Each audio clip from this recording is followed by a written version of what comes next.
Hello, my classy people. It is Tuesday afternoon. We're 11 days away from the Belmont Stakes, and I thought we would have a fun, serious conversation about fierceness. Emphasis being on fun and conversation. My question to the classy people. Is fierceness clearly the horse to beat in the 2024 Belmont Stakes? Well, there he goes with that fierceness horse. Well, everybody knows that I was very high on fierceness in the Kentucky Derby. Rightly so. I still think today that he is the best of 1 or 2 3-year-olds in the country. None further than Nisos, the Bob Baffert runner, and of course Muth, and of course Fierceness. Still think that he was the best horse in the Derby. I do. There he goes, our speed king. And I called for a beatdown in the Derby. And he ran horribly. Now, horses are flesh and blood. Sometimes they run, sometimes they don't. They're not machines. But that doesn't take away from the 2-year-old champion's accomplishments, earning $1.7 million. There's not many 3-year-olds in the country, if any, that can say that. Is by a Breeders' Cup winning Mile City of Light sire. Stay thirsty on the back end. Distance isn't a problem. Trained by the Hall of Famer Todd Pletcher, the man in the Italian suits. Got the Hall of Famer with the sweet hands, Johnny V in the arms. And the New York boy, the owner, Rapoli Stables. Now that we got that out of the way, 3 wins from 6 starts and 1/4 for $1.7 million. You mentioned that already. I'll mention it again. Only 1 win from 3 starts and 1/3. Now, of course, there's people out there that's saying this horse runs every other race good. I don't buy it, but if that's the case, they're all in trouble on the 8th of June up in Saratoga. So my question that I want to have a healthy, fun, serious conversation. Okay, I know there's some new shooters. Sierra Leone, the Derby winner, you can't shake a stick at Dan, and a Preakness winner, Seize the Gray. My shout out to the My Racehorse.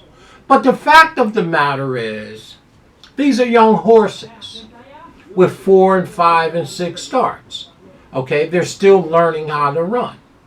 But pound for pound, is Fierceness still one of the 2 or 3 best 3-year-olds in the country? Now, let's just go through his record. I mean, obviously, he's a 2-year-old juvenile winner back there at Santa Anita on the 3rd of November. Come out, run 3rd in the Holy Bull, and it was a flat-out beatdown in the curling Florida Derby. You've seen the race. Going into the Kentucky Derby off that race. No one predicted that Fierceness ran 15th. No one could have predicted that. Okay? Now, the difference between Churchill's surface, it's a new surface. It's a little cuppy. But Saratoga is more of a Gulfstream Park surface. Okay? I believe the 2 biggest factors in horse racing is surface and distance. I do believe that. That's just my opinion after a few years in racing. So coming in on an off race, which is the Kentucky Derby, having skipped the Preakness, this horse should be sitting on go-go, right? Can we all agree on that? And hasn't run a top effort since March 30th, the Florida Derby. Now, all the sheet readers out there and all you OGs know that you're better off coming in on an off race than you are off of a top on the Ragusons or, again, the Thoroughbreds. Okay? So the team regrouped. They didn't expect that finish in the Kentucky Derby. And by the way, 80% of the people didn't. Will Fierceness be the overlay at 7-2, at 4-1? Could be. So my question to you is simple and clear. We understand the other new shooters, and they're improving too. Sierra Leone is no joke. Hey, Chad Brown got that one running, and these are young horses that continue to improve. Mystic Dan don't need to apologize. Won the Derby and did a fantastic job in the Preakness at a quarter mile ago down at Pimlico. Seize the Gray, well, you know I'm my racehorse guy. I have a lot of their horses in terms of having ownership, none bigger than Authentic, thanks to Bobby B and Johnny V. But Seize the Gray is not, in my opinion, going to win the Belmont 6. Okay? And of course, Catching Freedom is improving with each start. But pound for pound, the accomplishment, the body of work that Fierceness has done, I think that he is clearly the horse to beat in this year's Belmont Stakes. This is not my race analysis. I just think that he's clearly one of the best 3-year-olds in the country, right? Up there with Niso and Muth. Now the other ones, Sierra, Dan, Seize the Gray, Catch the whatever, Freedom, they're also Rans. Now I can't boast or brag here at all because the horse ran 15th. But I understand sometimes horses just don't run. Doesn't mean that they're not quality. But will they overlook this horse in such a way that you might be able to get $9 or $10? Okay? Chances are.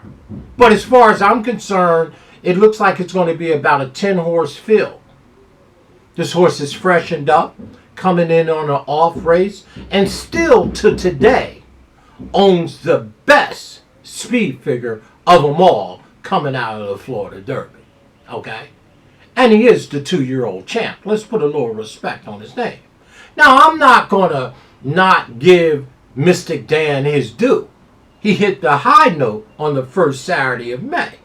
That's when you want to do it. I'm not going to dismiss Seize the Gray because he did what he needed to do in the slop at a quarter mile ago down over there in Maryland at Pimlico. But when things level out and all is fair, to me, Fierceness is clearly the horse to beat up there at Saratoga Springs on June 8th. Will the public, the betting public, because it's still par mutual wagering, we're not betting against the racetrack, we're betting against each other. Will we get 7-2 or 4-1 on such a beautiful, beautiful horse who happens to be a champion with 1.7 million, trained by You Got It, the Hall of Famer, written by You Got It, the Hall of Famer. So let's have a healthy, serious, fun conversation on the potential field, but most of all, let's turn our attention to the 2-year-old champion, Fierceness. Of course, I'm a big fan because like I said, I think he's still one of the best 3-year-olds in the country of the 3. Nices and Muth, both Bob Baffert trainees, and then Fierceness. I believe those are the 3 best 3-year-olds in the country. I know there's some late shooters coming up. I know, late offsprings and all that. I get it. We'll see how they work in.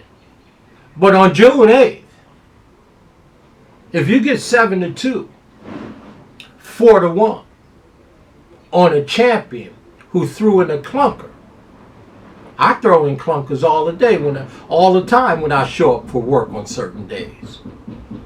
Is that an overlay? Question 1. 2. Is Fierceness still one of the best 3-year-olds out of 3 in the country? 2. Is he the horse to beat while the public may be distracted? I didn't say they will be, because the public is smart. You folks are smart. But to get $8 or $9 or $10 on a potential horse like this, is he the horse to beat? Well. There go our Speed King again. Right. Let's have a healthy, fun, serious discussion. Emphasis being on fun and conversation, discussion, for sure. To me,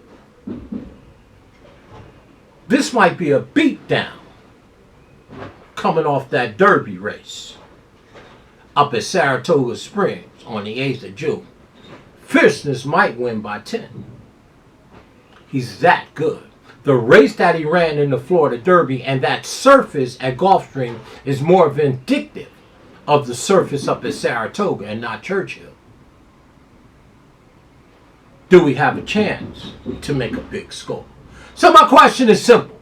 Do y'all think he's clearly the horse to beat? Sierra Leone aside, the Derby winner, Mystic Dan aside, the old Preakness winner, You Got It aside. And just a little message to Kenny McPeak and company. He knows it and I know it. Don't put Torpedo Anna in that race. She's a nice filly, but she's not up to that.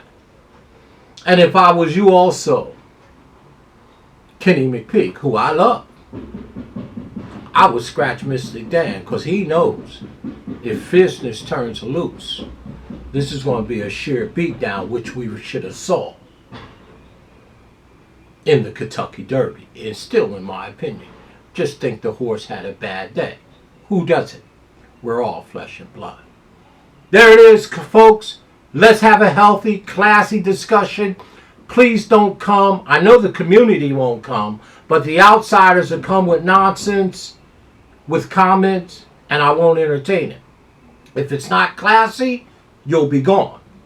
Why? Because I didn't build this to make money. I built it to have a space and a safe space for community OGs that likes to discuss it. We can disagree without being disagreeable. But all the nonsense, if you make them, you won't be making comments much longer. That's just how we do it. We keep it 100. We keep it classy. We know people like to go low. We like to keep it high. Bring some substance to the conversation. Don't just make wise guy comments. You won't be doing it on my channel. You could do it and make your own channel and do it. But I know my community won't do it. It's the outsiders. The question is Fierceness still the horse to beat? Your Derby favorite in this year's Belmont Stakes. I'm calling for another beatdown, and redemption is on the line. I think Fierceness is going to crush him, to be honest. It's the redemption tour.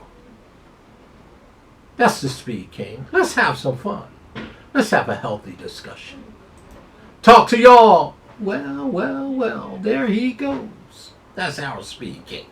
Always with a classy opinion, respecting everybody else's opinion and their right to have one. That's how we do it here. Fierceness, clearly the horse to beat, and I'm calling for redemption, and I'm calling for a beatdown by 10 lengths. When I'm wrong, I'll get back on and say I'm wrong. But I think he's going to crush him in this year's Belmont Stakes. Stay classy, y'all, in all that you do. My name, I'm your Speed King. There he goes. Him and Rapoli and Todd Pletcher. And by the way, I just brought some ownership and some of Pletcher's up-and-comers. We'll stay tuned. That's a classy boy. Let's have some fun. Fierceness, clearly the horse to beat in this year's 2024 Belmont Stakes. And a mile on the quarter up at the great Spa. That's my position. For sure. Keep it classy. Keep it 100. Don't go low. Keep it high. Talk to y'all. Let's get some rolling here. Let's get rolling.